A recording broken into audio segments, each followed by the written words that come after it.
Laman ngayon ng mga usapin sa social media ang tambalang Riza May Dizon at Bimby Aquino. Ito ay matapos nga na mag-trending online ang sweet moments nila sa noon time show na Eat Bulaga. Kitang-kita sa mga mata ni Riza at Bimby ang saya at sinseridad ng mga ito sa kung anong meron sila ni Riza ngayon. Marami din ang nagsasabing si Riza May at si Bimby na umano ang pumalit sa tambalang oldeb na sina Maine Mendoza at Alden Richards noon na talaga namang tumatak sa masa.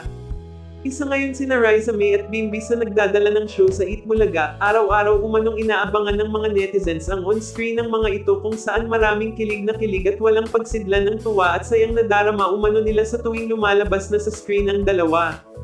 Samantala, ayon sa source, maging umano si Kris Aquino na ina ni Bimby ay todo suporta at kilig na kilig din sa tambalan ng mga ito. Sobrang naa-appreciate umano niya kung paano si Bimby sa harap at sa likod ng camera. Matagal umanong pangarap ni Bimby na makita sa television at proud na proud umano siya na ngayon ay natupad na umano ang matagal ng pangarap ng kanyang anak. Lubos din nagpapasalamat si Kris sa TVJ kina Tito Vic at Joey dahil sa opportunity at pagkakataon na makilala at maipakita ni Bimby sa publiko ang talentong meron ito. Samantala ngayong nakikilala at sumisikat na si Riza May at Bimby, marami din ang humanga kay Riza dahil go with the flow lang ito at tila kilig na kilig din sa mga eksena nila ni Bimby.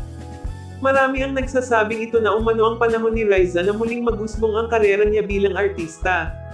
Napaka-humble umanong bata ni Riza kaya umano ito pinagpupala.